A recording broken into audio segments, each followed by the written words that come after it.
Welcome back. The gents have stuck around. Why? Because they need to help me understand the Sevens rugby world at the moment. The Singapore Sevens delivered a weekend of unforgettable rugby. Fiji clinching the men's title. Kenya shocking the world, maybe not us, with a historic run. And then New Zealand's women dominating once again. Lorenzo joins us. The boys have stuck around. We've got Rowan Malchus, SA Sevens player, now joining us to unpack the weekend's action. I'm sure he was burning as much as I was. Bradley's also stuck around to help those of us who get far too emotionally invested in these sports to understand what's going on. Should we be, I'm going to start with you, because I would imagine whenever you've got to broach headlines like these or go through a tournament like this, you're always trying to frame it. Yes. Trying to figure out, how do I frame this in the bigger picture? So how do we, from a South African perspective, frame how this? do I? I don't know what's going on at the moment with the team. You know, we had the Hong Kong curse last week, and now we finished the same way again. But the boys look quite composed. That first game, they got blown out of the way. If it wasn't for that big much of a score, I think that we would have done a little bit better when it came to the standings. This tournament, the same as in Cape Town, you have to win both games to make it. You cannot lose the match because there's only 3 teams in a group. Warren, does that make sense to you? Is that lack of having that pressure? Because we know Sevens is unforgiving at the best of times, but to have those kind of gateways where you know every match is kind of a must-win, is that better? Do you want a bit of breathing room in a tournament like that, or is it like hit your pace and go? How do you feel about a format like that?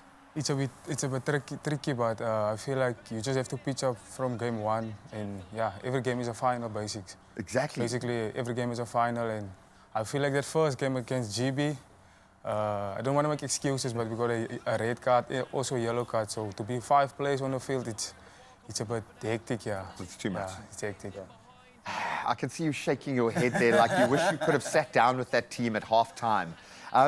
From a mental perspective, does it look like there is an issue there?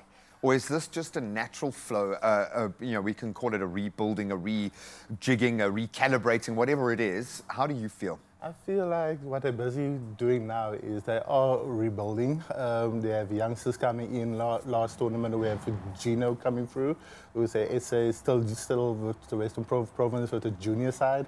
And hopefully this guy next to me can make his debut soon. So they come and bring in a lot of juniors, so they are rebranding, rebuilding. And yeah, I'm excited for that. But like, as he said earlier, just that one loss is all that it took to take us out of the game. And then there are other teams fueled by a fire. That might be the Fijians driving past us right now, about to knock on the door. The boys can move, and we love it. And they've poured so much energy, and I would imagine resources from their camp into their Sevens development. This is huge for them, right? It's absolutely massive with what Fiji is doing. They're always a team that I get scared whenever the Blitzboks need to play them, because I don't know who's going to pitch up. You know, you don't know, are we going to see some tricks on the side? You know, those offloads are magnificent. They can come back. If you look at what happened in this final, Kenya came out guns blazing in that first few minutes, and then I think it was a hat-trick that one of the players also got, and they just kind of blew them out of the way.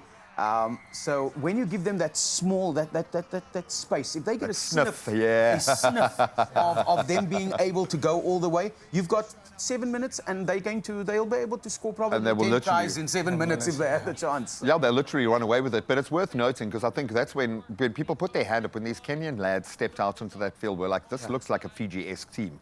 It's big, tall, strong, fast guys. Kenya have put so much into this team. How proud are you of our brothers across the pond or across the border for them to make a final of that, to perform as well as they did? That is mind-blowing, right? Yeah, it's amazing, like, especially they were not in the series last year, and to be back and playing a final, it's amazing. How much does it matter for younger players? Because, I mean, it must be mind-blowing to you to now see the next step. And I don't want to ever jinx it. Yes, we manifest on this couch, so that box has already been ticked. But how important is it for you to see the players, to see that journey, to kind of see yourself there for you to actually believe you can do it? Yeah, the main thing for me is I just want to control what I can control. And I love that. Just leave everything for God, and I feel like if it's my time, it will happen. And yeah, I believe in the timing of God. Yeah, and it always works out. Again, I'm saying there's something about this space. There's something pretty magical.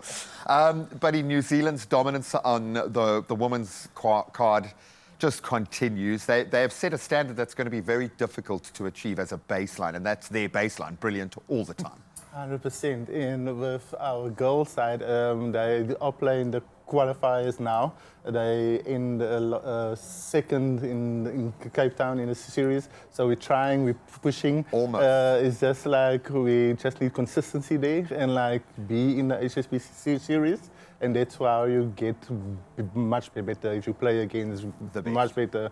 Play against the base, and that is how you get experience, the necessary experience that we don't have at the moment. Yeah, and it's coming, and it almost feels like World Rugby wants to give us that experience. I think they understand that maybe someone does that. America's going to steal all our young girl players. Well, they are here already, so I don't know if you've seen any of the scouts. They're around and about, but they're also scouting Don't New you Zealand. dare. Yeah, Don't yeah, you yeah. So dare. please, I will fly over. No Harvard or anything. Yeah, no Harvard or anything like that. Stay over here. But I just need to add, Thank you. I just need to add on that, you know, the gold standard was Australia at some point as well. And Australia and New Zealand share, they cross-pollinate in quite a way for sure. when it comes to the sevens, and they've been doing absolutely well. And I think that our ladies, we need to stick to our identity, look at what they're doing and try and implement it into our game plan, but not take away from our identity again.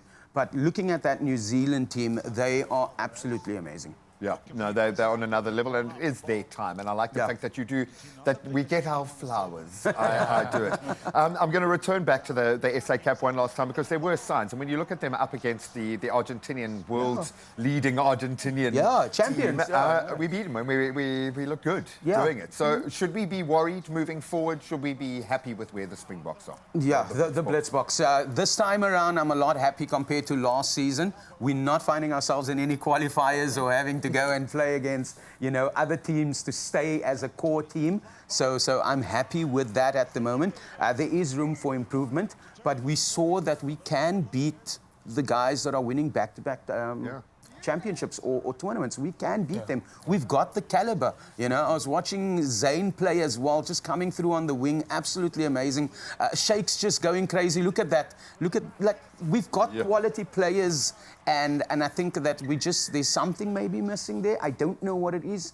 We'll have to wait and see. I think I might have. Yeah, an we idea. found it. I might have an idea what's missing in that camp right now, but I don't think that's going to be for very long. Oh, Buddy, thank you so much for being here. Thank you to both of you for opening a window into your journey. I think this is going to inspire so many young athletes to see this part of the journey play out. It's magical. I use that term a lot because it's amazing. Love you, Guy. Remember, we were the back-to-back champions that everyone else was trying to emulate, so I have a feeling we'll get back there soon, but there is some fresh talent making moves towards the sevens fold that is very, very exciting. So show your love where you can. I know the boys didn't have a great weekend, but they still deserve our love.